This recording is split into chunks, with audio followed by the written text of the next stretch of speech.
Assalamualaikum warahmatullahi wabarakatuh. Alhamdulillah wassalatu wassalamu ala rasulillahi amma ba'du. Rekan-rekan beriman, mari kita lanjutkan bedah buku kita. Untuk yang episode kedua, bedah buku Obor Harapan, mengungkap 7 rahasia agar harapan tetap menyala. Kemarin kita sudah bicara dari doa Hasan, mengajarkan kepada kita untuk menata hati dan pikiran bahwa Allah lah pusat konsentrasi harapan kita.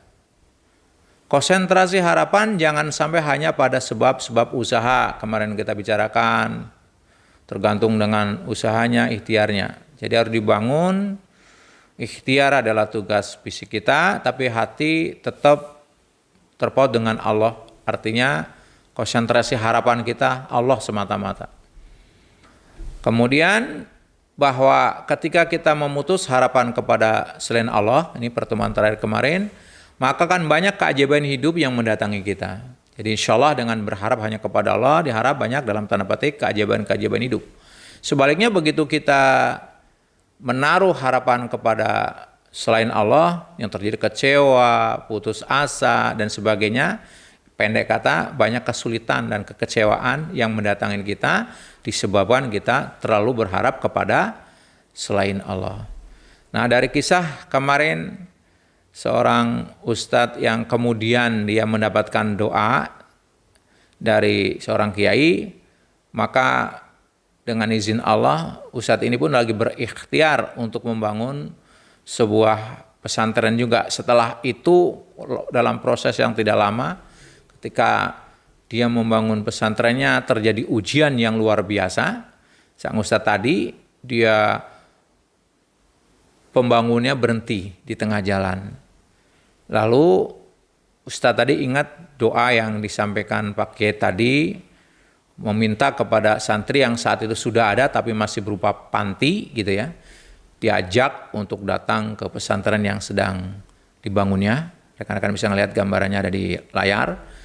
Lalu setelah mereka anak-anak itu menghafal Quran, membaca Quran, menghatamkan Quran dari pagi sampai siang 30 juz, maka setelah itu dia sholat ba'da duhur di sujud terakhir, suruh membacakan doa yang kurang lebih walaupun dengan redaksi yang berbeda. Kita semua yang berdoa saat itu hanya ingin menyampaikan harapannya bergantung kepada Allah, Allah yang akan menyelesaikan bangunan dan sebagainya. Dan akhirnya itu dilaksanakan, selesai sholat, kembali ke panti masing-masing, dan dengan izin Allah, tentunya doa tadi tidak lama kemudian terkabul.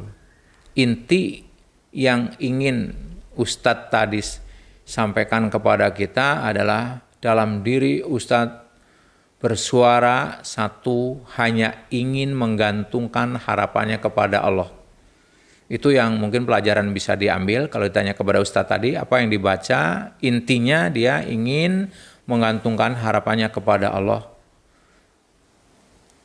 Pesantren ini tidak akan jadi bangunannya tanpa bantuan Allah.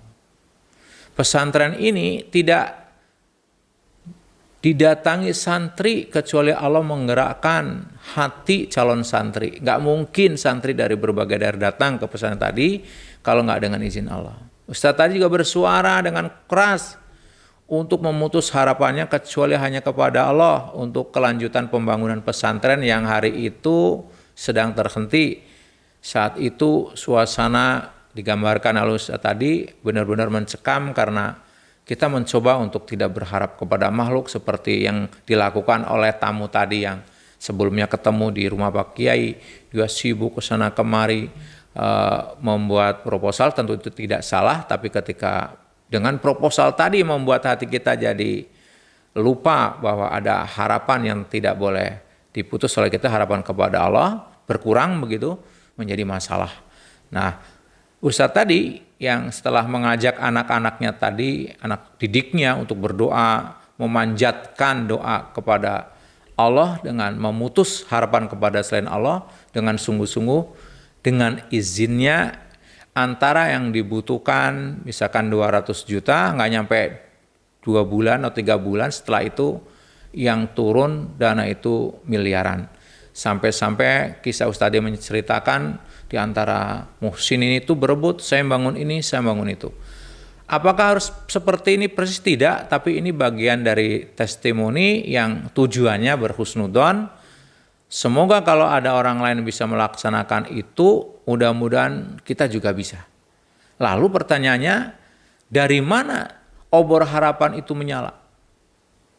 Sedang tidak terasa dalam diri kita, sering harapan kita turun. Tidak percaya, ragu-ragu. Umar bin Khattab berpesan, harapan adalah buah dari keyakinan. Tanpa keyakinan, obor harapan kita akan padam.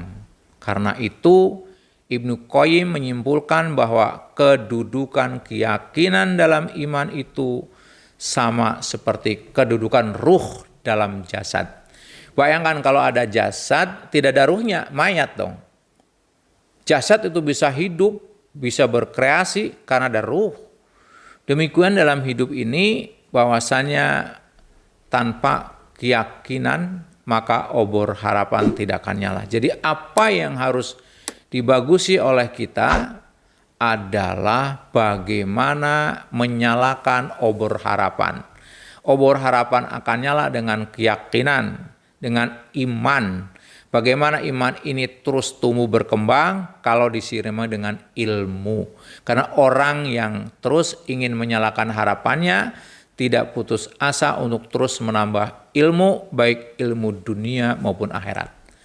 Pelajaran yang bisa dipetik, yang pertama, obor harapan tidak boleh mati. Yang kedua, harapan memiliki posisi yang sangat penting dalam setiap arena kehidupan. Kita tidak bisa maju dalam karir tanpa harapan. Kenapa kita bisa maju? Udah harapan, kalau saya bekerja terus, menambah ilmu, suatu hari saya karir saya naik. Ya, tidak dapat membangun suatu hubungan tanpa harapan untuk memenuhinya. Kita ingin dengan pasangan kita, dengan orang lain berjanji lalu punya harapan ingin memenuhinya. Itu juga yang membuat terus nyala hidup harapan kita. Tidak dapat menemukan tujuan dalam hidup tanpa harapan. Kita mau apa di ending hidup? Semua orang ingin husnul khotimah, ingin banyak amalnya, ada tujuan hidup. Anda juga tidak akan pernah mampu mengeluarkan potensi diri Anda secara total tanpa punya harapan. Mereka yang berjuang semua kayak punya harapan. Harapan adalah salah satu sumber kehidupan yang kita punya. Petani, kenapa orang-orang pensiun yang di daerah agak sedikit berbeda dengan pensiun yang di kota. Yang di daerah begitu pensiun dia bertani misalkan baru nanam sudah senang punya harapan tumbuh. Begitu tumbuh punya harapan berkembang, begitu berkembang berharapan untuk tidak kembang, berbuah dan sebagainya. Pendek kata setiap hari dia ngeliat harapan. Sementara sebagian orang yang di kota dia mengalami post power syndrome karena apa? Dia nonton TV, dia ngeliat banyak kelihatan siaran-siaran yang nggak pas di dirinya, dia nggak ada kegiatan, itu membuat dia semakin kehilangan harapan. Seorang tidak mungkin mampu meninggalkan kehidupan lamanya selama tidak memiliki harapan. Contoh, Allah Subhanahu wa Ta'ala memerintahkan Rasul sallallahu alaihi wasallam dan kaum muslimin untuk berhijrah ke Yasrib, lalu berganti nama menjadi Madinah. Madinah adalah kota harapan bagi Rasul dan kaum muslimin. Dari kota inilah Rasulullah membangun peradaban. Jadi ketika ada di Mekah, kemudian Allah nyuruh agar apa? Berhijrah. Karena apa? Di sana ada harapan. Ada harapan yang kelak menjadi awal perubahan peradaban. Karena ada harapan. Kita sering juga dengar ada orang yang divonis oleh dokter karena penyakit tertentu bahwa umur Bapak tinggal 3 pekan. Tapi banyak di antara mereka yang karena dia punya harapan, dia tetap berdoa, menyerahkan dirinya.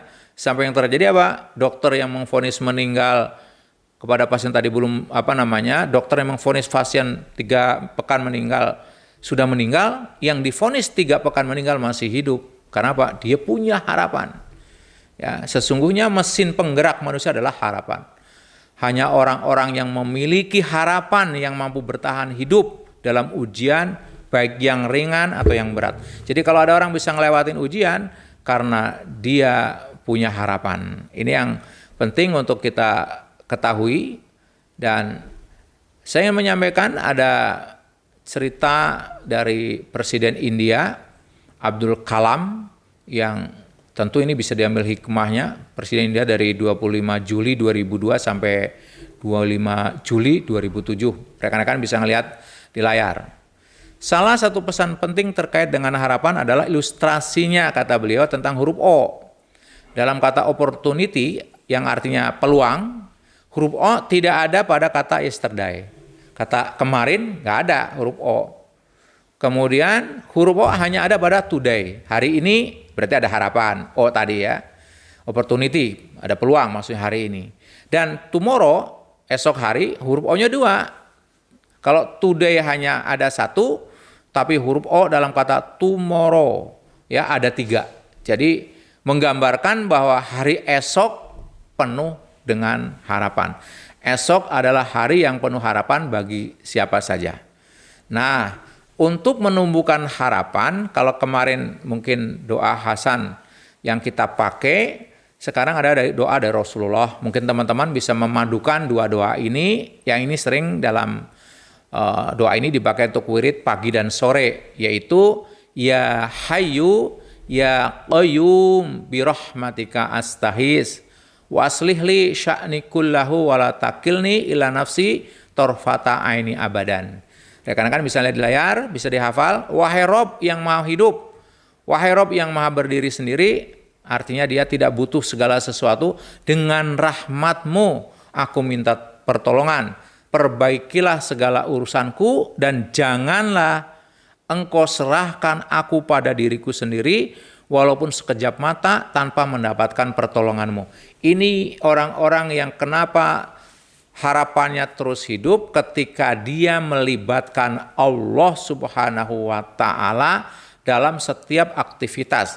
Hatta yang kecil kita tidak bisa minum tanpa pertolongan Allah, apalagi kita mau ngembangin usaha, ngurus rumah tangga, ngurus perusahaan, tanpa melibatkan Allah kita nggak bisa. Intinya libatkan Allah dalam segala aktivitas kita, dan kita mohon kepada Allah jangan sampai Allah membiarkan kita mengurus urusan diri sendiri tanpa pertolongan Allah Subhanahu wa Ta'ala. Demikian rekan-rekan, mudah-mudahan bermanfaat. Sekali lagi bagi teman-teman, rekan-rekan yang ingin memiliki buku ini atau mengupas lebih dalam, silakan ada kontak yang bisa dihubungi. Semoga bermanfaat. Assalamualaikum warahmatullahi wabarakatuh.